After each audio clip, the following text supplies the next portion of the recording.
This isn't just music, it's a very special kind of dread. It's a low, relentless pulse that gets under your skin and says one thing and one thing only. Something is fundamentally wrong. This is the sound of a dozen men trapped at the bottom of the world realizing they can no longer trust what they see. It's the sound of paranoia itself. This music from John Carpenter's 1982 masterpiece The Thing is now considered a landmark of horror composition, a masterclass in atmosphere and pure tension. And yet, when it came out, it got nominated for a Razzie for Worst Musical Score at the 1982 Awards. So how does a score so easily dismissed as bad become this untouchable icon of cinematic terror? This is the story of a strange and honestly fraught collaboration between two absolute masters, John Carpenter and the legendary Ennio Morricone. It's the story of a score that broke all the rules by embracing simplicity. This is the genius behind horror's scariest score. Now, to get why the music works so well, you have to get the setting. The Thing isn't just your standard monster movie, it's a story about trust completely disintegrating in the most hostile environment on the planet. You have a dozen men at US Outpost 31 in Antarctica, a world away from everything, a tiny island of life in a dead landscape. It's the ultimate staging ground for paranoia. The isolation is its own character. It's a silent oppressive force pushing in on everyone long before the alien shows up. John Carpenter, a master of horror, knew this environment was everything, but for the first and only time in his directorial peak, he didn't score the film himself.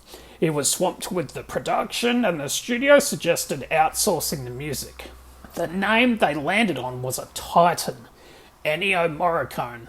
Known for those soaring operatic scores for Sergio Leone's spaghetti westerns, Morricone was a composer of immense, complex emotion. Carpenter was a huge fan. He even played Morricone's music at his own wedding. The collaboration, though, was weird from the jumping-off point. Carpenter, whose own scores are famously minimal and synth-driven, flew to Rome to meet the maestro. The film was still in pieces, the special effects were nowhere near done, so he couldn't show Morricone the movie, he just talked to him about it. He tried to explain the feeling he was after. For a reference point, he played Morricone the score from his own film Escape from New York.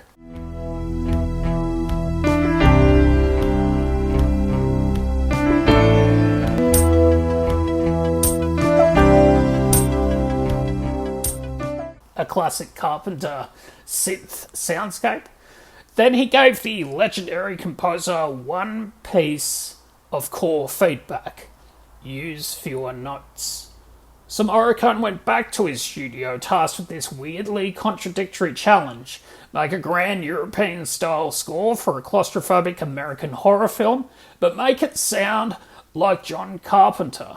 Make it simple. What he came back with was a collection of pieces, some orchestral, some electronic, some a mix of both, and basically told Carpenter to use them where he thought they'd fit.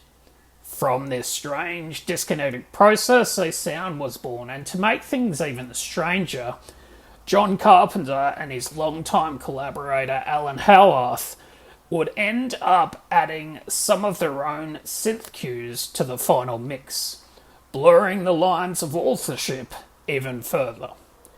It was a sound that didn't rely on jump scares, but on something way more insidious. He had composed the sound of the Antarctic cold itself, but buried inside that atmosphere was a single, simple, brutally effective idea. A core musical concept that would become the film's entire nervous system, and one of the most recognisable motifs in horror, the heartbeat. A steady two-note synth pulse that's less of a melody and more of a vital sign, signalling that the terror is alive and it's always there. Now, the real genius here isn't one big flashy musical moment. It's in how the comprehensive ecosystem of fear is built from just a few simple interlocking parts. To really get it, we have to dissect it. First and most famously, there's the heartbeat of paranoia. The main theme is almost defiantly simple. It's a low synthetic two-note pulse, a bass synthesizer playing a low F, pausing and then playing it again. It's not music in a traditional sense. There's no melody or chord progression. It is pure rhythm and tone. This theme, which Carpenter immediately latched onto, became the sonic signature of the film. Its effectiveness is in its consistency or constancy. It shows up in moments of quiet dread and scenes of total chaos, and even when nothing seems to be happening, this repetition does something powerful to your brain. It creates this baseline anxiety that never leaves. It's the sound of your own heart pounding during a panic attack, but it feels chillingly artificial. The perfect representation of the film's horror, an alien wearing a human face. The heartbeat isn't just accompanying the film, it is the thing. The sound of the monster hiding in plain sight. The simplicity is the point. Carpenter's request of fewer notes made the theme more elemental, more primal. It's a sound that bypasses your conscious mind and burrows straight into your subconscious, putting you on edge for 2 hours, whether you realise it or not. But the synthesizer is not alone. The second layer of sonic terror is what we call the orchestral infection. While the synth heartbeat is the cold, calculating nature of the alien, Morricone uses a traditional orchestra, the strings, to voice the human panic and biological chaos of its attack. In tracks like Solitude and Despair, he uses these unsettling, dissonant string arrangements. These aren't the beautiful strings of his spaghetti westerns, these are sounds made to feel like infection. He uses long, slithering slides between notes that sound like something wet and unnatural crawling around. The strings swell and recede like a panicked breath.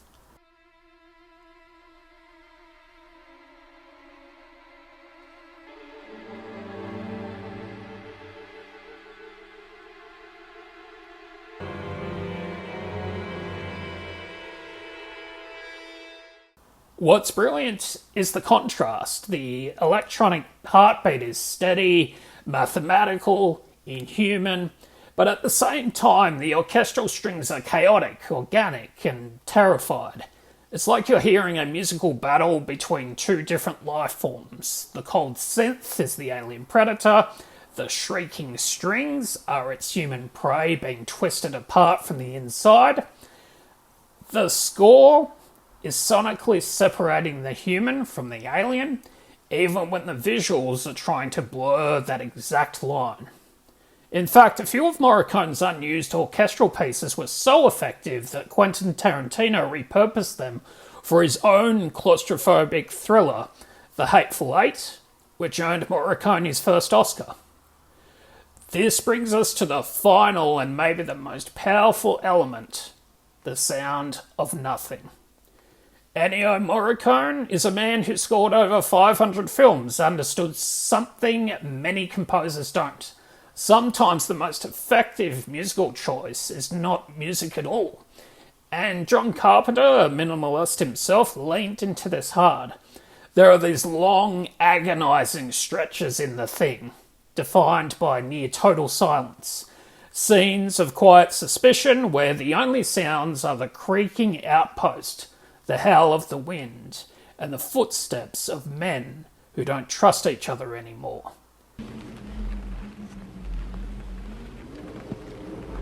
This absence of music is a weapon. It forces you to lean in, to listen intently to every single diegetic sound, making every creak a potential threat. It builds a raw tension that a constant score would just wash away. The paranoia feels real, immediate. You're not being told what to feel, you're just trapped in the room with them, holding your breath. But the silence does something else. It primes you for fear. After minutes of that quiet, when that low synth heartbeat finally fades back in, the effect is devastating. It's a confirmation of your worst fear. The monster wasn't gone, it was just waiting. The genius here was knowing that silence primes the listener for fear, and the simplest sound becomes monstrous when it breaks that silence. The score's power comes as much from the notes Morricone wrote as it does from the empty spaces that he and Carpenter left between them. And this all comes together in one of the most perfectly constructed scenes of tension in horror history, the blood test. The setup is simple. R.J. MacReady has the survivors tied to a couch. His theory: every piece of the thing is its own entity and will react to save itself. The test: take a blood sample from each man and touch it with a hot wire. If the blood reacts, they've found the monster. Now, think about the sound. As MacReady begins, there is no music. None. The only sounds are dialogue, the clinking of gear and the low hum of the wind. The camera goes from one terrified face to the next. The silence is deafening. It's pure tension, built entirely on performance and sound design. We're forced into the same state as the characters, hyper-aware, just waiting for something to break. MacReady tests Clark, nothing. He tests Gary, relief, but the tension keeps climbing. He gets to Palmer, the hot wire touches the blood, for a split second nothing, the silence holds. And then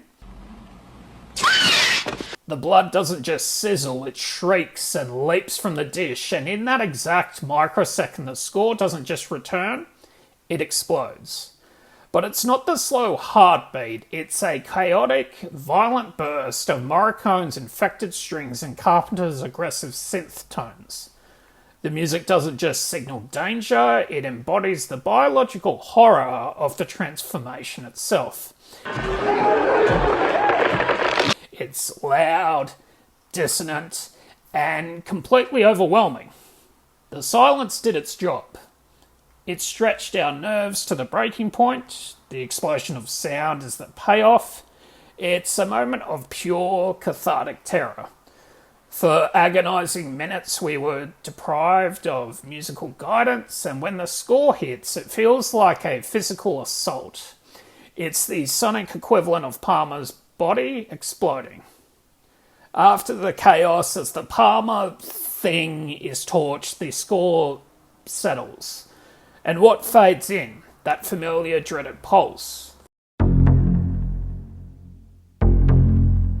The heartbeat is back. The immediate threat has been neutralised, but the music tells us the paranoia is not over. The thing is still here. The scene is a perfect microcosm of the film's whole sonic strategy. Use absolute silence to build unbearable suspense, then deploy the score like a weapon. It proves what you don't hear is just as important as what you do. And this leads to that final, perfect nihilistic ending. MacReady and Childs, the only two survivors, sit in the burning ruins with the cold closing in. Neither knows if the other is human, so they share a bottle of whiskey resigned to their fate. And as they sit there, one last sound remains. That cold, synthetic heartbeat fades in, pulsing slowly before the screen cuts to black. The score doesn't offer resolution, it doesn't swell into a tragic symphony. It ends with the same sound of dread it began with, leaving you with the terrifying ambiguity that defines the whole film. As Carpenter later said, Morricone's score gave the film this deep, tragic sense that this is the end of things and of everything. It wasn't just scary music, it captured the film's profound nihilism. The legacy of this score is very much monumental. After a mixed reception and that Razzie nomination I mentioned earlier, it has been rightfully re-evaluated as a cornerstone of the genre. It taught a generation of filmmakers that horror music doesn't have to be loud to be terrifying. Minimalism repetition, and silence can create a far deeper, more psychological fear. You can hear its DNA in the atmospheric drone-based scores of modern horror films like Hereditary, and in the synth-heavy work of composers like Mika Levy, whose score for Under the Skin echoes a similar sense of alien dread. Ennio Morricone's score for The Thing is the sound of paranoia given musical form. It's terrifying, not because of what it does, but because of what it represents. An inescapable, ever-present threat you can't see. It's the sound of isolation, suspicion, and the horrifying thought that the monster might just be the person sitting right next to you. It is a work of accidental, collaborative genius, born from a strange process to become a perfect embodiment of fear.